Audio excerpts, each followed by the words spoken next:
There are leaves around, and I know just the tune to accompany them, if you wish to hear it.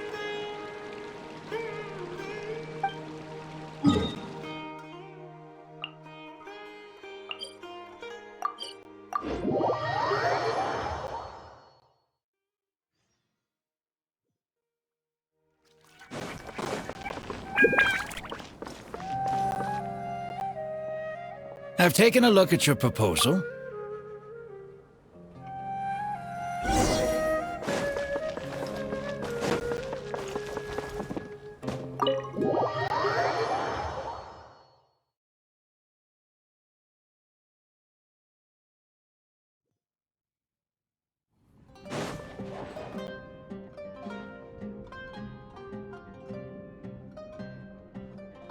Taking this commission was truly the worst decision ever. Oh, hey. I wasn't expecting to run into you here. Exactly. So our thoughts on the meaning of art are rather similar. In Sumeru...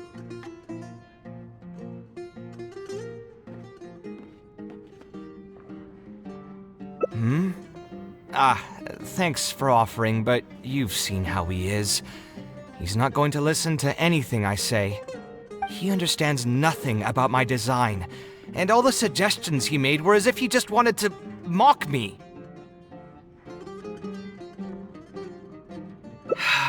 You mean, if I managed to get him to see things my way, then this project would also gain recognition from many people? You've got a point. Let's hear him out one more.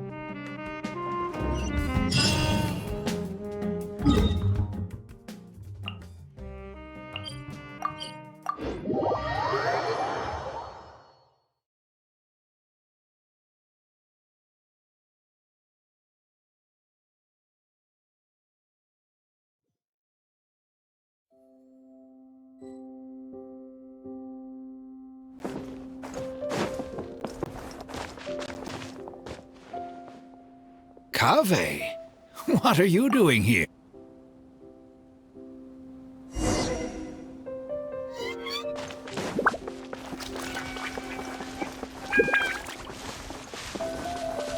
Huh?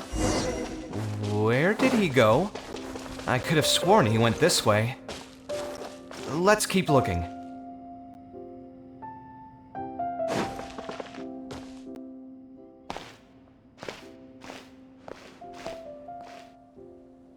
Oh, hey, look!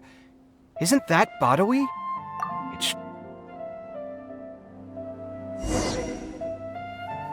Time to go. We meet again.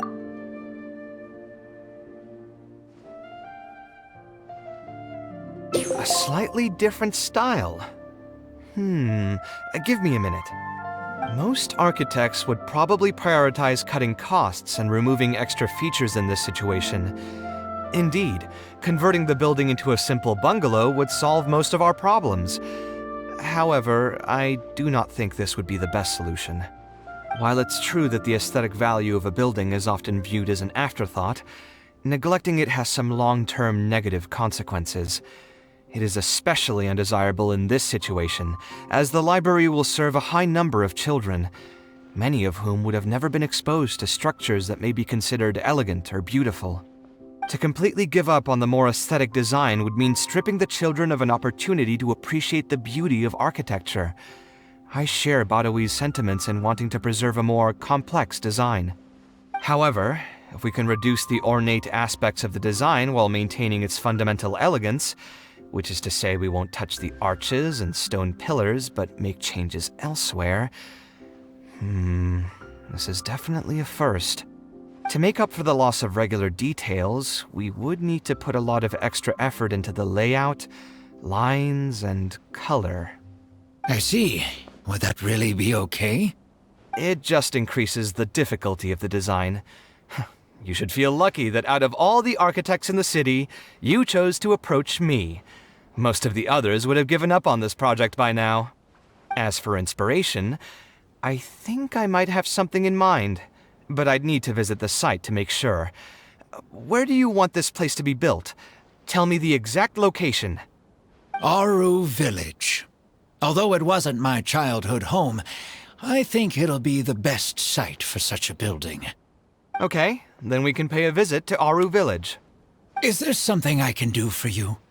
I've already caused you a lot of trouble before, and now you're revising the design again because of me. Which draft are we even on now? It's making me feel terribly guilty. Let me think. You said you used to be an Eremite mercenary, right? In that case, you could help us clear out some monsters that are blocking the way to Aru Village. We want to keep the roads clear, and reduce the loss of materials during transport to a minimum. If everything goes well, that'll help us save Samora. All right, just leave it to me. If there's anything I'm good at, it's clearing out monsters. What are you waiting for then? Let's pack up and get ready to go.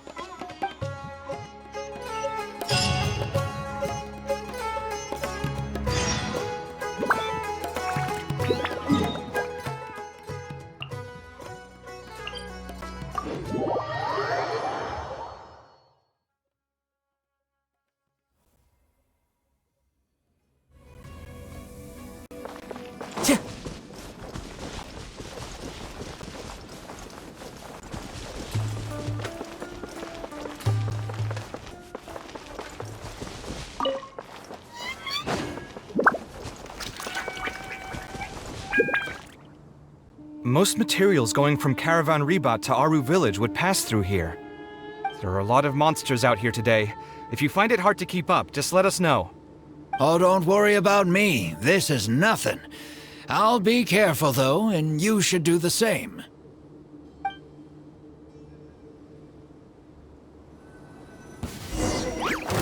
Come at me! I will have order! One with nature. Coming at ya! Kaveh! Fire! Well, Stabilize!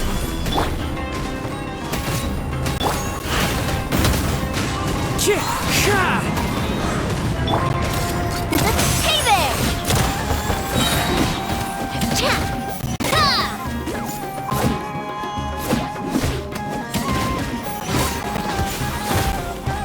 Coming at ya!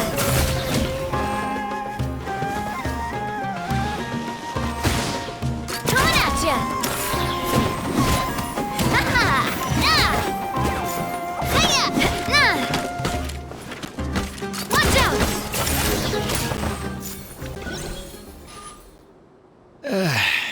out! I'm fine. I've spent my entire life fighting these kinds of monsters in the desert, after all. They won't get the best of me.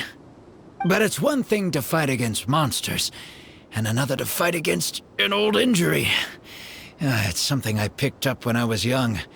There were many fights between mercenary brigades back then, and one day someone stabbed me in the back. I didn't think much of it back then, but with age, it's caught up to me. Few mercenaries get to enjoy their later years. Failing health tends to take the joy out of reputation and wealth, and many mercenaries never even made much of the ladder to begin with. Is there someone you know who can help to look after you? Unfortunately, no. My wife passed away at an early age, and I don't have any children. Sometimes I'd close my eyes and realize most of my life story has already been written. I have many regrets about my past, but at the same time I also know that there were never many options for me in the first place. I joined the Eremites when I was young, and won many battles with them. My survival was more a matter of luck than actual ability. If at all possible, I want future children of the desert to have some more options in life. I don't want them to turn out like me. My apologies. The older we get, the more we tend to ramble. Seems like we've already cleared out most of the monsters. Let's hurry over to Aru village.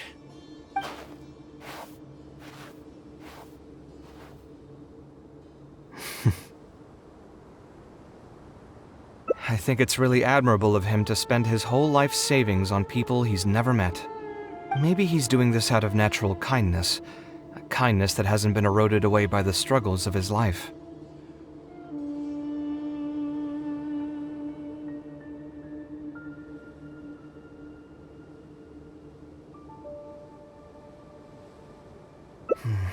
Perhaps. To clarify, though, I don't think I'm quite the same. Some people call me an idealist. I do have some sentiments of that general persuasion, such as wanting everyone to be able to lead a happy life. But my situation is more complex than that. In the beginning, what drove me to harbor those thoughts was less idealism and more a desire to make up for a sense of guilt. When I was young, I impulsively encouraged my father to take part in the first Inter-Darshan Championship, hosted by the Academia. He set off confidently hoping to win something for me, but failed to clinch the title. What's more, he fell into depression after the competition, and requested to join an investigative research project in the desert. I never saw him again. Word has it that he got caught in quicksand. Even if other factors may have contributed to his death, the fundamental cause still circles back to me. I started doing many things in life because I wanted to make amends. Even in cases where I couldn't do something for a specific person, I still did whatever I could. I think I just wanted to make myself feel a little better. At this point, even I don't know. I've tried self-reflection, but it didn't help. I can't seem to walk away from many things that I see or hear about, even if they don't directly concern me. And I can't quite pinpoint the source of it. Maybe it's just like what those Vahumana scholars often say. It's hard for people to truly understand themselves. I could be doing things out of endless guilt, or I could be doing them out of a strong sense of empathy. It could even just be a matter of conceit. The potential motivations could number in the dozens, but the actions they result in are the same. Anyway, I suppose I don't really mind being called an idealist. They also use that term to describe my father. It seemed to carry fewer connotations back when he was around. I've known Al-Haytham for many years now, and discussed my ideology with him for nearly as long. Maybe argued is a better word for it. He told me a long time ago that no matter how strong of a swimmer you may be, you'll still get dragged under by the others who are drowning once you run out of stamina. He believes this is the fate that awaits all idealists. I still believe I should live by my ideals, and I've given him countless reasons why I think it's a good idea to do so. Perhaps my ideals are flawed, but are there really any perfect things in this world? Unfortunately, he remains unconvinced. His personality is the exact opposite of my own. If someone happens to drown next to him, he'll most likely stand on the shore and mumble something along the lines of respecting other people's fates. But as you can see, I'm not the only idealist in the world. Just as there are different seasons, there are also different people. There are many others who will continue to care about the fates of those who are not directly related to them. And when I finally run out of stamina, someone will also reach out and bring me back to shore. Someone will help me, right? Yes, I've already been helped like that before.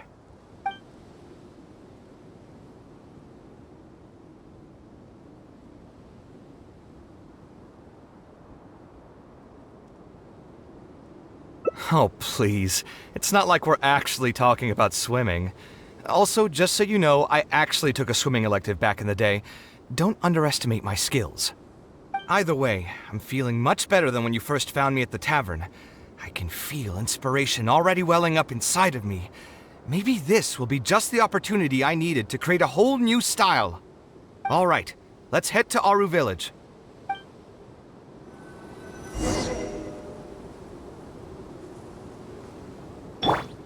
Time to go.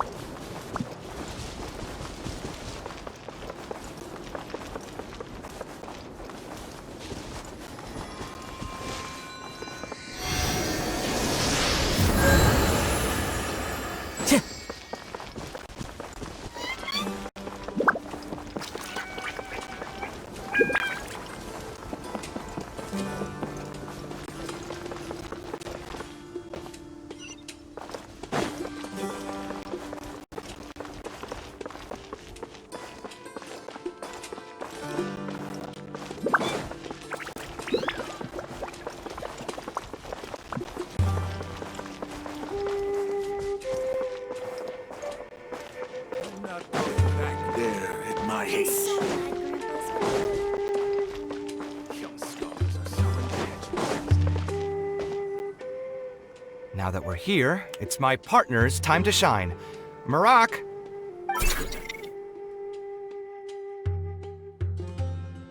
Oh, what's this? My toolbox. I built it using an ancient mechanical core. It's not too smart, but it's super useful and can help me with a variety of tasks. I'll take Marak and find a suitable location for the building. Once that is done, I'll get to work on a few designs. Traveler? Ah, you know each other? Hello. I suppose you must be Kaveh from Kasharawar. I have heard of you before. My name is Sitaria, and I'm currently the person in charge of promoting educational assistance programs here in the desert. Educational assistance programs. Then you must be familiar with the local conditions here. I can't say I'm too familiar just yet, but if you have any questions, I'll try my best to answer them. I've been commissioned by Mr. Badawi to build a library in the desert. We've settled on the general design direction, but we are trying to finalize some details based on the conditions around the intended location. A library? Do you intend to open it to the public for free? That's right. I want to make sure the children will have books to read. That's fantastic! I'm sure the children will be thrilled. Right now, we don't have access to many paper books or a quiet place to read. Truth be told, this very thing has been keeping me up at night. Let me get straight to my questions then. Can you estimate the number of children around here who'd be interested in reading? Besides the usual noise of village pedestrians, are there any other sources of noise in the village? Oh, and have any landslides occurred here recently? And also, where are the spots around the village that have been most affected by wind and erosion?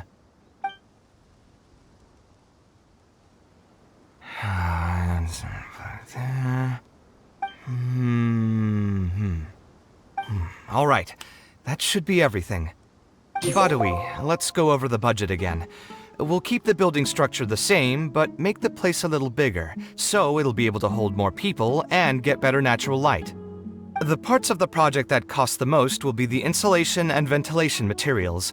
I'm sure you understand, no one likes to read in a place that's hot and stuffy. I want to make significant changes to the arrangement of the bookshelves, tables, and chairs.